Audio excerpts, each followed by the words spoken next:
Thank you all for joining us today. If you just joined, feel free to please still add into the chat your closest or favorite natural lands preserve, anything that brings you here tonight, or favorite fall winter pastime. I'm very excited to learn more about coyotes from Julie today.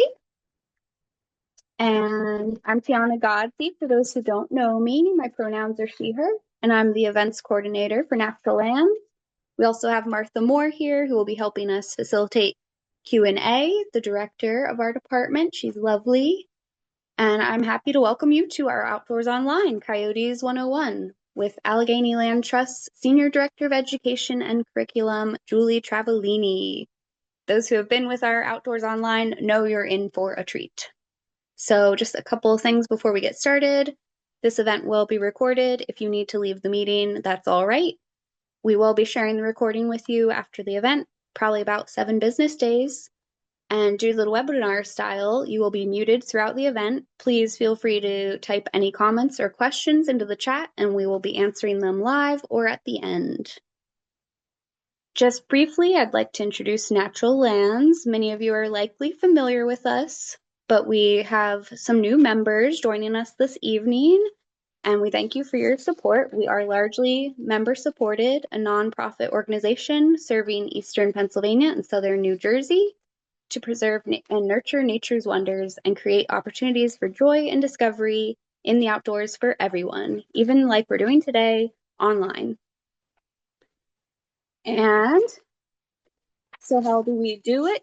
Many of you probably know our mission statement, which is to save open space by permanently protecting natural areas through acquisition and voluntary land protection agreements, and by helping communities preserve more of their land. So far, we've saved more than 125,000 acres. We also care for nature, which we do by taking care of our network of 40 plus nature preserves and 1 public garden located in 2 states and 13 counties, all which total over 23,000 acres. And of course, connecting people to the outdoors and each other, like we're doing today, by creating opportunities for people to connect with and learn from nature. Today, I'm very excited to learn more about our wildlife. And just a brief moment, I already kind of said this, but to thank each and every one of our Natural Lands members here with us today. Your support makes all of the stewardship work you see and all of these events possible. If you're interested in joining, we would love that. There's a little link there. And thank you for the significant impact you have on our efforts to save open space, care for nature, and connect people to the outdoors and each other. And finally, the moment you have all been waiting for. I'm happy to introduce our presenter, Julie Travaglini. As I mentioned before, Julie is Allegheny Land Trust Senior Director of Education and Curriculum. She regularly travels the country speaking at conferences on the importance of innovative environmental education for all. She's also won multiple awards for her work, including Outstanding Environmental Educator of the Year. Also, this is like my favorite fun fact about Julie is she self-published a children's book called Super Skills of Backyard Bugs. We might just have to have like a read along with you for that at some point. And in her spare time, she can be found looking for mushrooms, enjoying our national parks, or crocheting mythical creatures. That was short and sweet for me because I want to learn everything about coyotes from Julie. Thanks. One of these days I'm gonna have to like live up to that bio and actually be like somewhat impressive when I show up. You are so impressive. Stop Oh that. gosh, golly gee. You really are. All I right, can't get enough of your knowledge, and I really do want to hear you read your children's book someday. So I I'm am okay, so I can't like leave anything alone and I'm thinking about like redoing it like, on my you're winter so break. like me. So that or a second one. I don't Typical I don't know writer. what I'm gonna do with myself yet. I heaven forbid I just like, sleep in on my winter break or anything, but hey. No hibernating for Julie. No. No. No, no. All Wonderful. right. Well, thank you for that warm welcome and welcome everyone. I saw some familiar names in the chat. It's always nice to have repeat customers. I didn't scare anybody away, hopefully.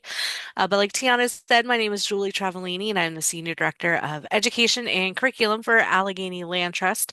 And today is all about coyotes, some really misunderstood creatures. And if you've heard me talk at these events or at my own programs that we do for the Land Trust, you know that I really love teaching people about some of the most misunderstood wildlife. So I love kind of talking about coyotes and why they're so cool and how they, sometimes get a bad rap, but they're really fascinating creatures.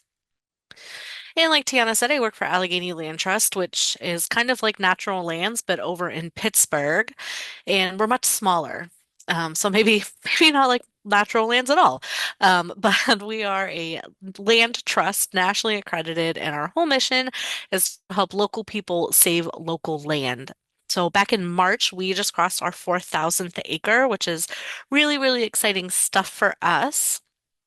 And we're a much smaller team. We have 17 people on staff, two of which are in the education department. And we are a small but mighty education department. Between the two of us, we see between 7 and 10,000 people a year at like 200 events. And that's everything from visits to classrooms to visits to libraries, daycare, senior centers, mushroom walks on our properties, owl prowls, wild edible talks, and once a month free webinars, and just a professional development for teachers. Wide range of stuff. So I was just looking at our spreadsheet today because I am a spreadsheet fiend, and according to our spreadsheet, we've seen like 8,500 and like 23 people as of today. Before I put how many people came to see this tonight, so we'll probably get really close to that 9,000 mark this year, which is really cool. And I will put in the chat a link to all of our events so that you can go and check them out. I know you guys are on the other side of the state, and I won't hold that against you if you're a Philadelphia fan.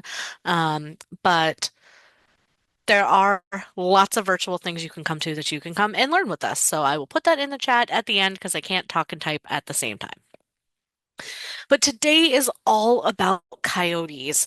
And coyotes are related to our domestic dogs. They are in the canid family. You can say it a couple different ways. And that family includes our wolves, foxes, jackals, wild dogs, dingoes, and domestic dogs. So all of those wild and domestic dogs are in that canid family. And the genus and species for Coyote, Canis latrans, translates to barking dog because coyotes are some of our most vocal dogs, which may or may not feel that way depending on how much your domestic dog barks, but they are some of our most vocal wild dogs out there. And we'll talk a little bit about their communication and what exactly they're talking about here in a bit. They also have a couple different nicknames. They get called the American jackal because they are filling a similar ecological niche as the European jackal here in America. Sorry, it's that weird time of year where like you're just coughing and your nose is running for absolutely no particular reason. They also get called the prairie or brush wolf. As you'll see here in Pennsylvania, we do not have wolves in PA, so they sometimes get called a wolf, even though they are definitely not. And we will talk a little bit about the differences between coyotes and wolves here in a bit as well. Oh no, I got overzealous. Oh no, way too overzealous. There we go. I don't know what hit that my button there. Coyotes are kind of cosmopolitan, meaning they have a wide range of where they're found, all the way from the tippy top, like almost polar parts of Canada, in through Central America, and they've actually crossed the Panama Canal the first time about 20, no, 10 years ago. I told you I'm bad at math.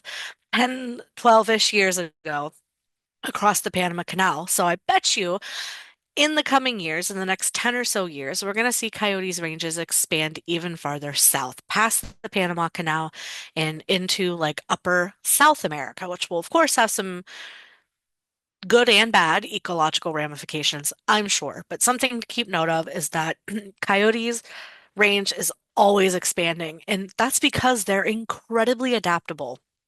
They are some of the most easily adaptable creatures on the entire planet. They're incredibly not picky about where they live. There are some creatures out there that must have between like 52 and 58 degrees year round and one particular species of grass and one particular species of bug to eat, or they're just not going to be there. And that is certainly not a coyote's MO. That is not how they function. That is not how they've become so cosmopolitan, and that's certainly not how they've been around so long. So coyotes have been found living in just about every habitat there is that you can think of, from the polars all the way down to your more tropical areas, and even in your urban dumpsters. They found coyotes living in dumpsters in Chicago. So incredibly not picky, which evolutionarily is a huge benefit. Like, you don't get to be around a really long time and be successful being a picky eater. Like, that's just not how nature works. If you're going to only eat chicken nuggets and mac and cheese, like, you just aren't going to have a good, like, a lengthy time in Earth here. You've got to diversify your diet, and that's exactly what coyotes have managed to do. Now, coyotes are smaller than wolves, but larger than foxes. So they kind of fit this in between size. And we'll look at the differences between coyote versus wolf and coyote versus fox here momentarily. But they are that in between size. Males, 18 to 44 pounds, really around that like 30, 35-ish pound average size. Females, slightly smaller, but not by much. They're 15 to 40 pounds. So that average range is still right around in there. Maybe a little less, maybe more on like the 25 to 32, 33-ish pound range for them. So not big. When I think about that, my dog is 40 pounds, so he's like already on the upper echelon of coyote size, and he is not that big. I can scoop him up in my arms, no problem. So, not that big. People tend to think coyotes are big and mean and scary, but they are generally a medium-sized dog or smaller. The biggest one ever recorded was in, speaking of dog, my dog just came to visit me. The largest coyote ever recorded. You are not a coyote. This is not for you. The largest coyote ever recorded, 75 pounds in Wyoming. That's a hoss. That thing was probably a hybrid, w- quite possibly with a wolf or something else large, because that is to have something that significantly larger than the average is very bizarre. Like, there's always outliers that are a little above or a little below, but to be almost double, probably hybridized with something. But coyotes, like we said, are not picky. They will eat just about anything, and we will talk about that from an ecological standpoint here in a bit.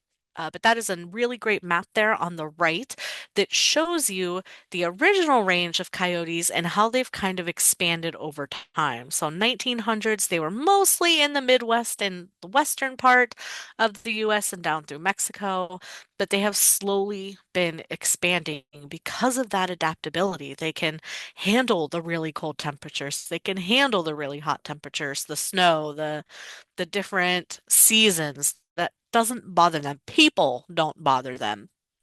So they've really expanded into just about every single niche and ecological system in the US, except some of those little islands south of Florida. They haven't made their way there yet. Um, Somebody will probably make that mistake and take them there at some point, because that's what people do. That's how we got starlings. Someone brought them here. So it's always someone who thinks it's a good idea. Now, when we look at coyotes and a fox, there's some big key differences here. One is the size. So the average coyote is about, let's say, 30 to 35 pounds in size. Not huge. Well, a fox is even smaller, and a fox is rarely larger than 15 pounds. So a fox is really like 7 to 15 pounds, when a coyote is kind of like double that. Even, double a large fox is size. So they're a lot bigger. They're a lot taller. So a coyote is about 18 inches at the shoulder. A fox is much, much smaller than that, 12 and below. They're close to the ground. And another key difference is that tail. So if you look at that tail, the tail of a fox, which is on the right here, our little gray red fox there, probably a gray fox. Even we call them gray foxes and red foxes, but sometimes they look other colors. Like, a gray fox can have a little red, or a red fox can have a little gray. So sometimes it's confusing.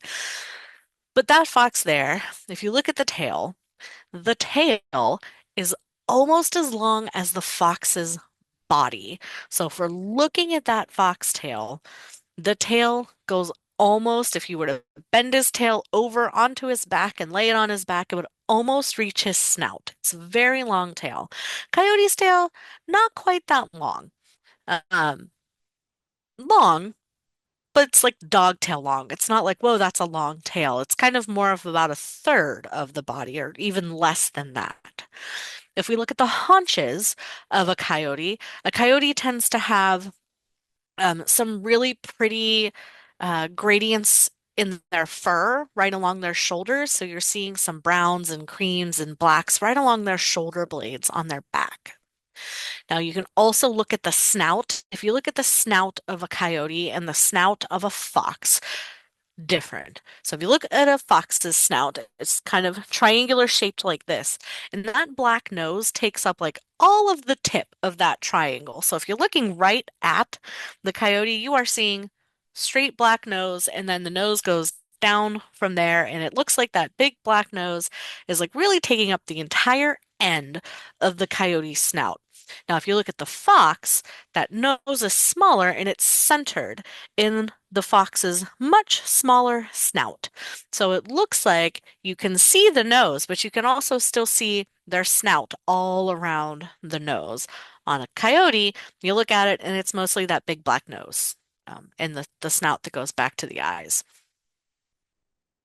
A coyote's ears are a little more rounded. Sometimes this one can be harder to tell. Like this fox, he looks like his ears are fairly rounded in that one too. So it's a little harder to tell with the ears. Both are very expressive with their ears, much like your domestic dog is. I know I can like tell what my dog's up to based on how his ears are going in any which direction. And coyotes and foxes and dogs in general are very much that way. So we know that coyotes live absolutely everywhere, not picky about habitat. We know that they are larger than a fox, but smaller than a wolf. And we also know that they have some really incredible different colorations on their back and on their tail. If you look at their tail, it looks like they dipped it in some black paint. Whereas a fox is a little more sleek looking. They're a lot smaller. They're about half the size of the coyote, and they've got that really long tail that looks like they could almost reach their own nose with it. Now let's take a look at that same coyote with a wolf. Now we don't have wolves here in Pennsylvania. They have been extirpated. And extirpated is a fancy word meaning they used to be here and now they're not. And they're not because of human reasons. That's kind of the definition of extirpated is because of people and the way we are, and lots of different factors. Wolves are no longer found here. That doesn't mean they're extinct. They're still found elsewhere. They're just not here. So when we look at a wolf and we look at a coyote, again, our coyote is on the left and the wolf is on the right. A wolf is going to be double-ish, even larger, double plus the size of a coyote. So our coyote is again around that 30, 35-ish pound mark on average.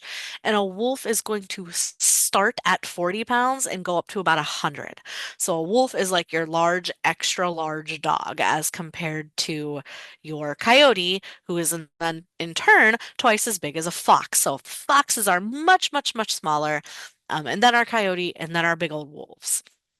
Wolves are much more particular on their habitat. They need more forested areas with pristine habitats. They're incredibly territorial, so they need a large open expanse, and they're highly, highly pack focused. So you're going to see wolves living in large packs together in very expansive, large, beautiful habitats. Think like out west and like Yellowstone and national parks and places like that out in Alaska. Like there's where your wolves are. Living in packs in those big, beautiful, open expanses, whereas coyotes are like content in the dumpster, like quite literally content in the dumpster. So, very, very different habitat needs for them as well. And even with foxes, foxes are more particular habitat wise than coyotes, and foxes still aren't that picky. Gray foxes in particular are very arboreal. That means they can climb, so you'll find them in more forested areas. But it doesn't have to be your big, massive, pristine forests like a wolf prefers. And then, like your red fox is gonna prefer more meadow habitats. I've got the points here on the snout. That coyote snout again is kind of like triangular.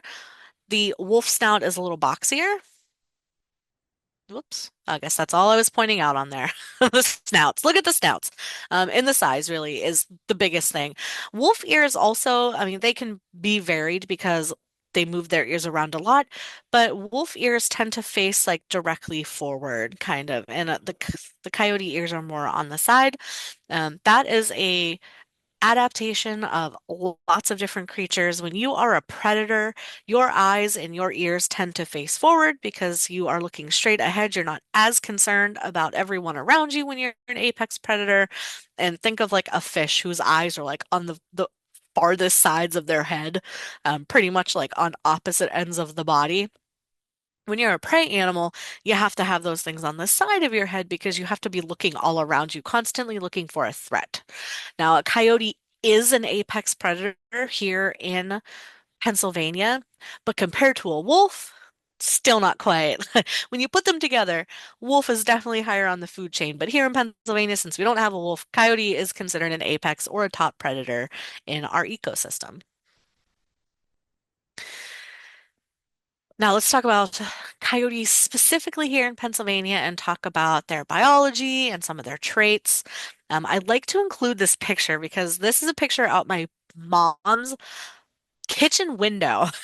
And I know you all are like 6 hours away on the other side of the state, but my parents live in the absolute epitome of suburbia, right? So they live in a neighborhood that is between the two busiest roads in the area, like a highway and a state route. Like they live right in between.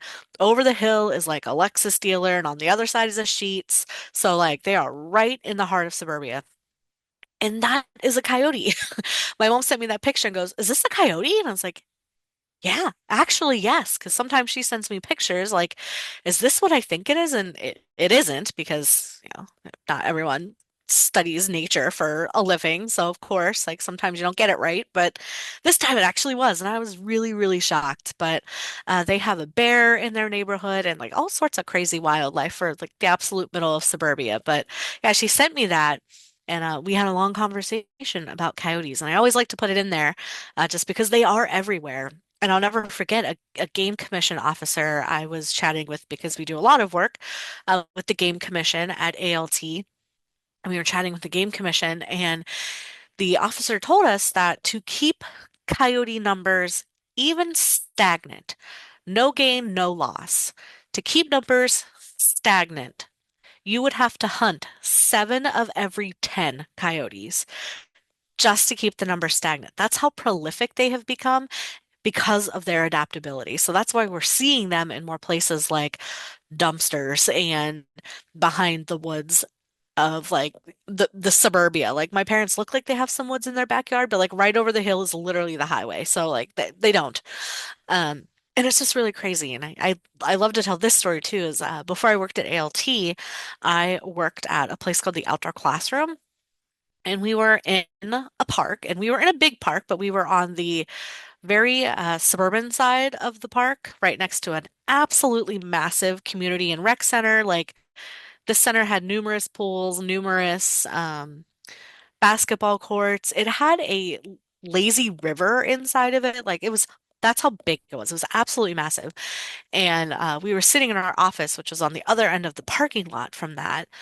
And it was a beautiful night, and we had the doors propped open because we worked like in a park next to a meadow. We had the door open, and we hear like click, click, click, click, click, click, and we're like, "Oh man, who's got their dog off leash again?" Because like that's usually what it was. Like, "Oh man," so we get up and I peek out the office door, and it was a coyote. He was like walked in to check out the office, and as soon as he saw us, he was like, "Whoa," and like ran off. But it was crazy. It was peered out the door, and like we both startled each other because neither one of us was like anticipating seeing the other one. So we kind of scared each other, but yeah, it was wild. He just wandered in, seeing what was up. So pretty crazy. We used to see them all the time there. One, we would hear them. We would hear them all over the park. And then we would also see them if I left in the evening around dusk. We would see them like right outside the dumpsters, outside the rec center, sitting there. And I um, would never tell anyone that we saw them because it was a very well-to-do area, and they would not have liked that. And I didn't want them to spray or who knows what else, scare people. Like, oh, yeah, watch your kids, the coyotes are out. So we just let them be. And they were just sitting there watching. The rec center was closed. They were just hanging out. It was always pretty cool. Okay, so the life cycle of a coyote right now is prime time. They are trying to form their family units. So coyotes are monogamous and they will stay together with their mate for years. They search for their mate and they do like kind of like a whole dating process, right? Because you got to impress each other before you decide to settle down and make a family. So they will pair bond 2 to 3 months before they mate, and that mating occurs in like January, February. So they are pair bonding right now. So you will actively hear coyotes this time of year howling in search of a mate, making all sorts of different noises, trying to locate other coyotes. Now, what's interesting about the way coyotes mate is that they're incredibly respectful. So, one female coyote enters what's called estrus, which is basically like heat, that we know it as, and that gives off a scent and that attracts male coyotes. A bunch of male coyotes will come to one female, like five, six, seven males will all come to the same female, but there's no fighting. There's no like, you see sometimes in animal world, like the males locking horns or fighting to the death over the females. They literally just follow her around until she makes a decision. And then once she does, they're like, okay, bro, like no means no. We got it. And they leave. Like it's really wild. That's not very common. Normally, there's a lot of fighting and tussling amongst the males to get to that female.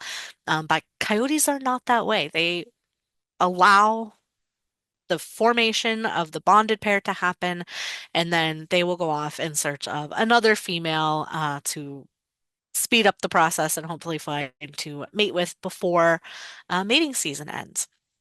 So incredibly respectful way to go about it and not typical of what we see in nature generally. They respect that choice and they just, hit the road and try to find another mate.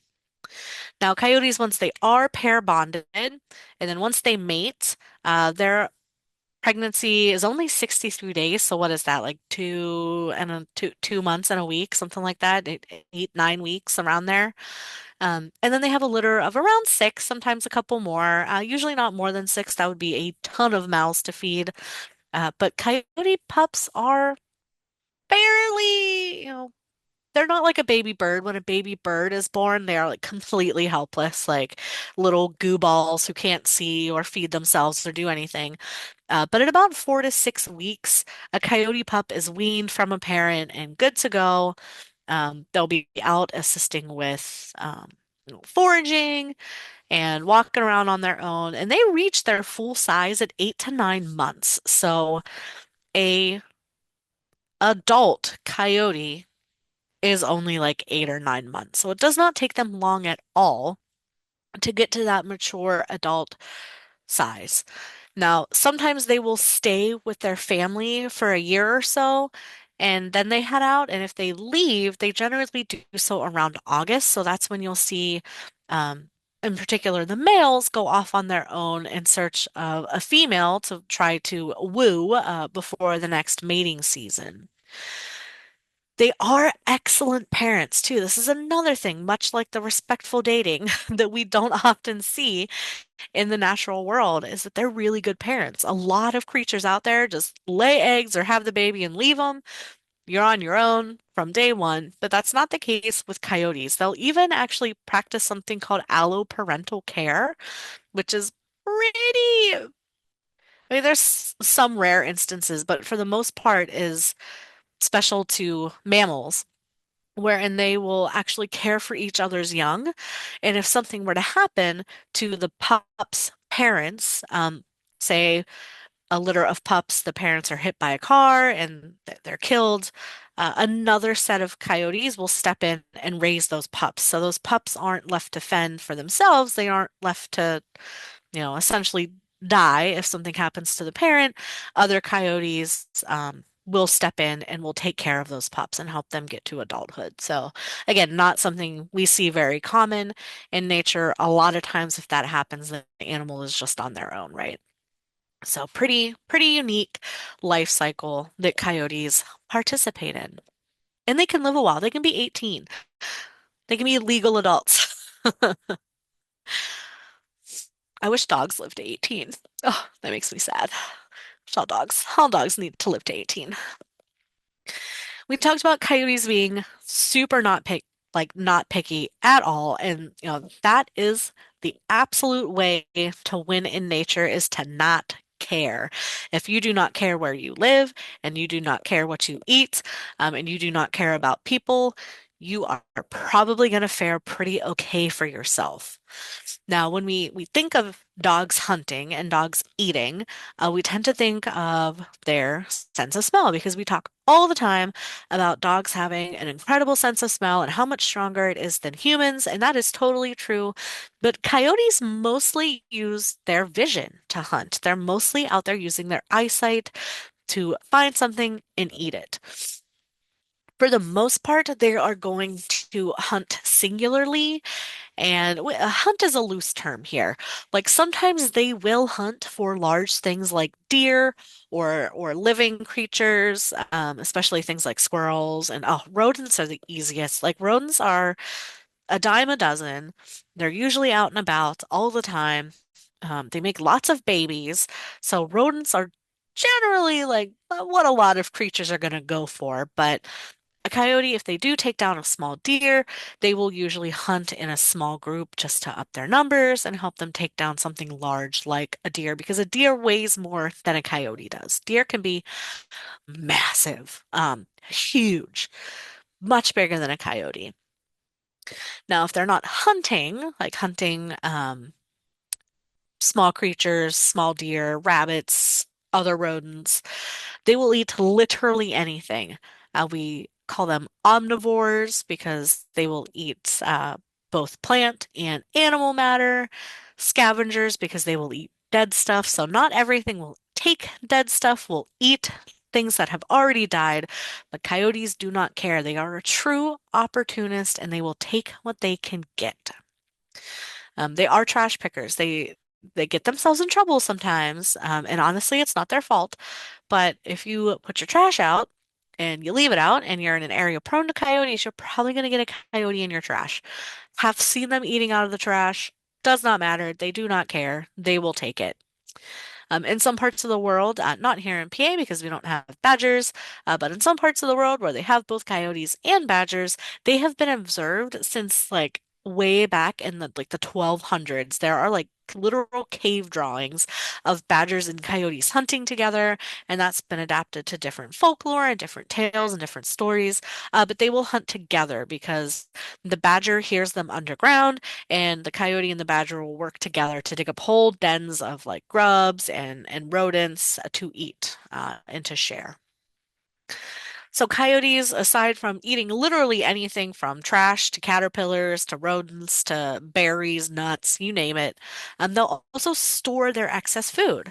So they will store food for over the winter when food is less available. So we talk about creatures like squirrels caching food, chipmunks do that, blue jays do that, but coyotes do it too. So they will take excess food and they will hide it in like a den or a log and they will store it for when they are hungry later and they don't have as much access to food. So they're savers, they're hiders, cachers of all the good stuff. I like to cache Halloween candy for when I'm desperate in the winter. I'm also a snack cacher. I get it, coyotes. You never know. I also do that. Oh my gosh, I'm the worst with Girl Scout cookies. I like to hide Girl Scout cookies from myself, and then I forget about them until it's time to order more Girl Scout cookies, and then I have like 5 boxes that I haven't eaten from like the last couple years because I hid them too good from myself. Too good of a cacher. I need to I need to not do that. Uh, Coyotes exhibit some really, really interesting behavior too, very, very similar to our domestic dogs when we stop and look at some of those behaviors. Um, Coyotes can be both gregarious, aka group loving, and solitary. And when we look at some of our other canines in the family, foxes are totally solitary and wolves are completely social. So we have them kind of in the middle. Like sometimes they'll live in small groups, sometimes they're by themselves. They can kind of go either way. So they're right in the middle of that. And when you think about like our domestic dogs, some dogs love to be in groups and others are so mad if another dog is around. So that kind of tracks with what our domestic dogs tend to be like. They're crepuscular. And if you don't know the term crepuscular, it is a lovely term that lots and lots of animals fall into. And that just means you're active at sunup and sundown. So you're not exactly diurnal, which is active during the day, and nocturnal is active during the night. But if you're crepuscular, you really thrive at like the start and the end of the day. So dusk and dawn is your favorite time of day. And a lot of people say, like, oh, coyotes during the day. It's like, no, that's totally fine. They really, I mean, they come out whenever.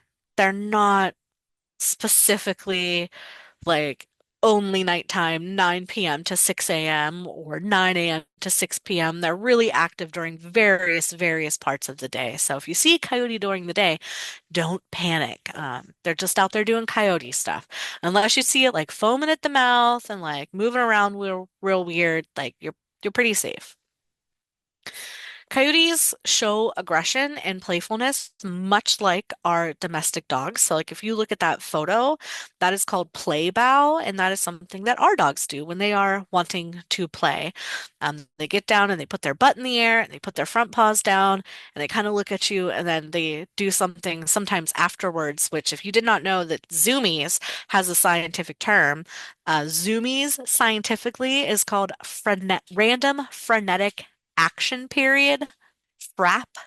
So if your dog fraps, he's got the zoomies, which coyotes get too. And a lot of animals actually do get coyotes. Zoomies. I've seen everything from gosh, my lizards to, snakes I had would all of a sudden just start randomly frenetically action perioding around their around their tank. So I always find it funny when science feels the need to like put a fancy term to something much easier explained with a slang term, zoomies. Um, but they do show aggression similarly to our domestic dogs as well. So when a coyote is showing aggression, and this is important to note because if you ever come across a coyote in the wild, it's important to know what their body language is showing you. An aggressive coyote is going to have its tail lowered, but its back arched, and it usually will have its teeth bared. It may or may not be growling, but usually that first bit of aggression is the arch of the back and the lowering of the tail. And don't panic, coyote attacks on humans, very, very rare. They know they are not that big. They might be pretty bold, but comparatively to people, we are much larger than they are, and can easily generally scare a coyote off. Like I said, the one that walked straight into our office, we saw each other and like both panicked and ran. So like they are not a fight is not their first response of fight or flight. So you don't have to worry too much about coyote attacks. Now, coyotes are chatty patties. They love to vocalize and make noise, and they talk to one another. And we see this a lot in like huskies. Huskies are very similar in their vocalizations that they make to coyotes. They have a total of 11 different vocalizations grouped into three different categories. So there's alarm, which is when they need to alert either their pups or of a threat, or they're like showing dominance or submission. They've got a whole bunch of calls that fall into that alarm category. This is where your woofs are. That's how they get the pups back to the den. Growling, which is how they react to short distance threats. They huff, or they like if it's a high intensity threat, like something really close by, they'll make like a high pitched huff noise. Howling and barking is how they communicate threats in the distance, yelping for submission, and whining for dominance. They greet each other with very, very low frequency whines that are kind of a woo, woo, woo. And yips and howls, they'll communicate back and forth with each other through yipping and howling. And to make contact, sometimes we'll have a singular male, and this is what you'll, especially this time of year, start hearing is the howling in the distance of males and females wanting to partner up. So you'll hear those lone howls come into play when they are trying to find each other to meet up for the mating season. Chatty patties, very, very vocal animals, some of our most vocal dogs out there. Now, unfortunately, coyotes have some really fascinating biology and they're really incredible animals.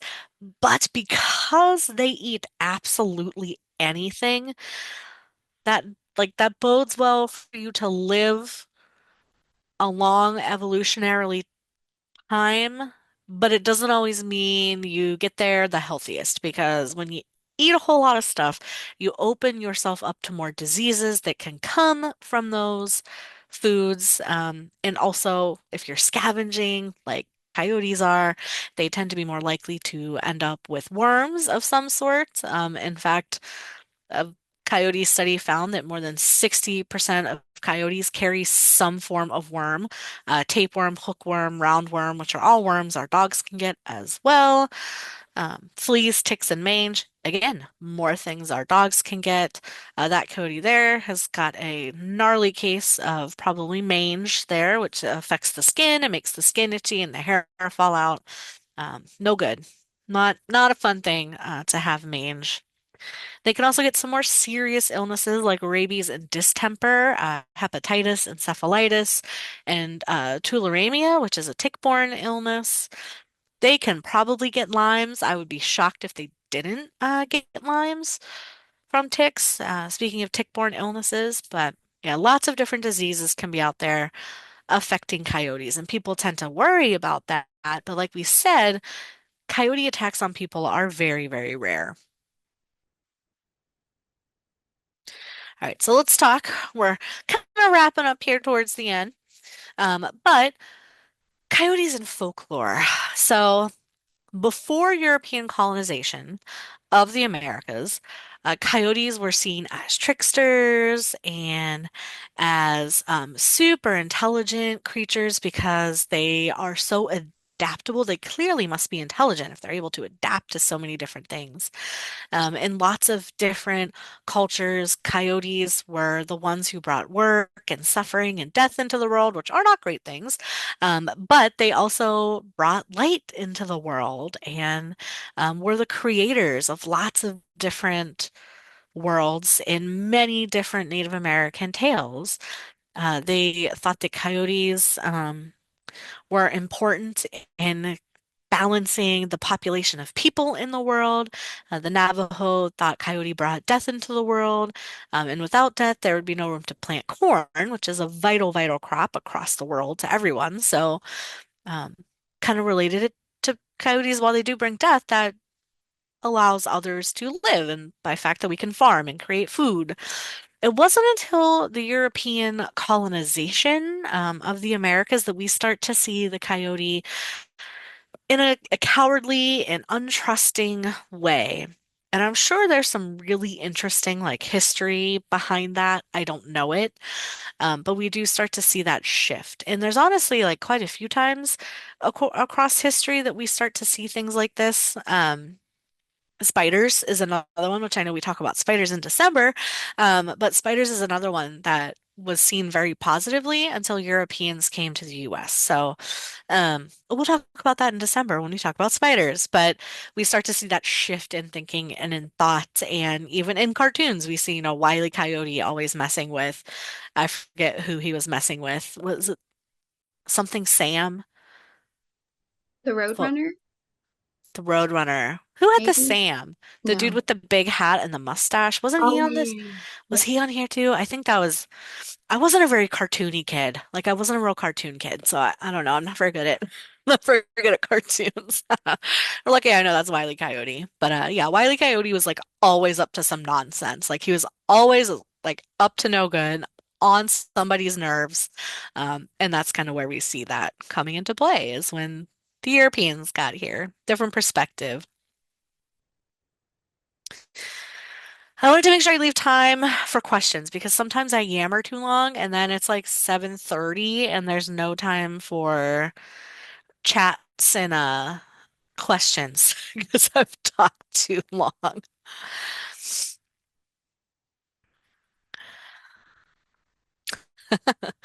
Urban coyotes. Gotta love them. You know, if you've come to any of my talks before, you know I like to wrap up with a funny.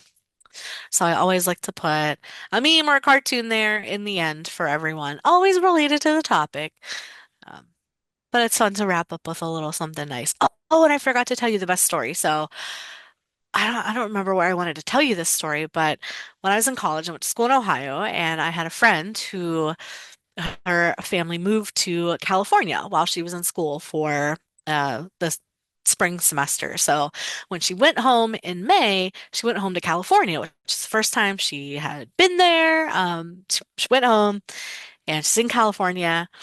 And when she comes back in the fall, she tells us this funny story of how she, was in California for the first time. She stopped to get gas in her car, and she's getting gas in her car, and she sees a puppy, and she's like, "Oh my God, a puppy! Like, I love puppies, but this puppy, like, I'm like nervous for this puppy. Like, there's an abandoned puppy at this random gas station." So she scooped it up and took it to the vet, thinking she was going to keep this puppy. And the vet was like, "You need to put that back. That's a coyote pup." So she had to go back to the gas station with her coyote pup and let it go. But I always just laugh at that story. I was like, "Really? Really, Molly? You did not know that was a coyote, but apparently not." A story she'll never live down, I'm sure. All right. So thank you all once again for coming. I'm going to put ALT's website in the chat so that y'all can go sign up for some more webinars. If you are not in Pittsburgh, because we do webinars at least once a month. Yes, thank you so much, Julie.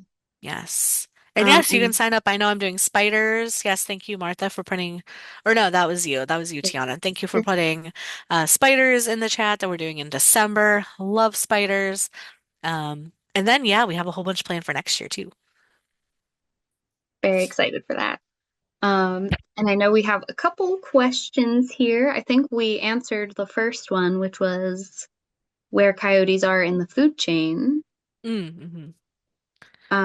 Here we go from Rob Lewis. Hi, Rob. Did the extirpation of the wolf open up niches for the coyotes? Did this occur around 1900 or was something else the cause of the expansion? Oh, absolutely. There's only so much room in a food chain for the top apex predators. Like the food chain looks like it's a pyramid. The food chain and the food pyramid, food pyramid goes like this, where if you're at the top, there's only room for a few of you because without if we invert the food chain and suddenly there's not much at the bottom of the food chain, like our rodents are generally the bottom of the food chain, then you get up to the top and there's too many predators and there's not enough to survive. So when you're at the top of the food chain, there tends to not be enough for everyone. So extirpation of wolves absolutely opened up for coyotes. They would not coexist as well because we don't have the space here, right? Out west, it's not nearly as big of an issue because there is so much open space. But here, we've just urbanized too much, and wolves can't adapt to that as well as coyotes can. So it's kind of like a whole slew of reasons. I'm not sure exactly what the year would have been, but um, yeah, when you have wolves moving out because people are moving in, that opens up the opportunity for coyotes to thrive. Thank you. That's very good answer. Meg asked, does mange resolve on its own or is medical intervention required? Medical intervention certainly helps because mange is miserable. Like the skin is just itching and bleeding and crusty and like not good. The animal's in pain. Will it probably resolve on its own? Yeah, probably eventually. But they're not having a good time while they've got mange. They may not be able to eat as comfortably depending on like how the skin around their mouth is. So like it can lead to death for sure. If an animal, is scratching that itchy skin and it gets infected, or if they can't eat as well or can't hunt because they can't see, 'cause sometimes the skin will scab over. Um, yeah, so sometimes it clears up on its own, but the odds are not great for wild animals. Even domestic animals, when we see dogs come into like shelters with mange, it's always like a while. They've got to be on a treatment to fully heal. Poor pups. Awesome, thank you. We have a question. Can coyotes ever be domesticated or has anyone tried? Oh, I'm sure some fool out there has tried. Somebody who was like, "Oh, I'm gonna do that." Yeah. Not well. I don't remember. I think it was maybe last year or the year before. There was a really interesting story where a an animal with like a real bad mange came into like an animal rescue and they weren't sure. They were like, is this a dog? Is this like a domestic dog? Is it a coyote? Of course, there were some people out there that were like, it's a chupacabra. And because like its mange was so bad, you like couldn't even tell what it was anymore. And so they thought it was a dog. So they put it in a crate because they were gonna like give it medication and adopt it out. And they came back the next day and the thing had escaped, destroyed this rescue, busted out the window to get out, and they were like, oh, it's Coyote. Did not want to be in that cage. So Closed. we should not be doing that. Yeah, that reminds me, I volunteered at the Wolf Sanctuary of PA, which is pretty much the only place you'll see wolves in Pennsylvania or Yep. sanctuaries. But they often get a lot of wolf dogs because same kind of deal. You can't really domesticate a wolf dog, and they're Yep. very wild. They deserve to be running free, so that's mostly what they have there. Yeah. Yeah. I knew somebody who had wolf dogs, and it was not a good thing. It's like, your house is small. These dogs are huge, and you wonder why they're like annihilating your furniture. Like, this is a wild animal. Yeah, deserve to be free. Yes. Um, and Kristen asked, will coyotes attack cats or dogs? Yeah, they will. Not a super common occurrence, but you will see it, especially with feral cats and outdoor cats. That's another reason. One of the million reasons to not let your cat outside, is because coyotes, especially in the winter when food is scarce, will do that. Yeah. And Kristen also noted good reason to leash your dogs. But reminder, when 100%. you're on our preserves, please leash your dogs. Oh yeah, coyotes are literally everywhere. If you think Yeah. there aren't coyotes, there's coyotes there. Yes. So keep that in mind that if you have your dog off leash somewhere, they could come across a coyote that's hiding or napping, and that's not going to be good, because coyotes will defend themselves if they need to. Yeah. I always share that as like a reason to leash dogs with people. They're like shocked. I'm like, Totally. it's their home. So, They live there. yeah. Yeah. Lindsay asked, despite their lax vibes, are they territorial? Not as territorial as a lot of the other canines, especially like wolves are incredibly territorial, but um not so much for coyotes. They have a smaller territory size and they kind of roam around a lot. They're also not pack animals, so they're not defending an entire family pack, which naturally lends itself more to being territorial. Oh, thank you. Lackadaisical Lackadaisical. vibes. I was like, I'm not sure what you're saying. I mean, Thank coyotes you, do not Lindsay. lack vibes, Lindsay. I was They're like, like they're got not the bad. good vibes. Amazing. Does anyone have any other questions? Or you're also welcome to, of course, email Julie. Her email's in there, and I'll Yes. send a follow-up when we have our recording.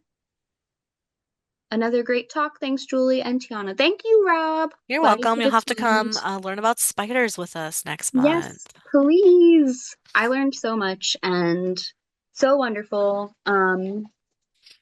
We hope you enjoyed learning all about coyotes and their beneficial place in our ecosystem. Of course, Yeah. as I shared, please come in December for Science of Spiders, and we have many, Yeah. many more talks with Julie scheduled. And also, if you want more, Julie, please check out Allegheny Land Trust for more. Yeah, we're getting ready to do turkeys tomorrow night, actually at 5 o'clock. Oh my gosh, Um, yeah, that's so of course timely. in November we have to do turkey talk. So if you want to come learn about turkeys tomorrow at 5 p.m., that's on our website. You can sign up for free. Amazing. Well, thank you so much, Julie. I always learn so much, and it's just such a pleasure to have you.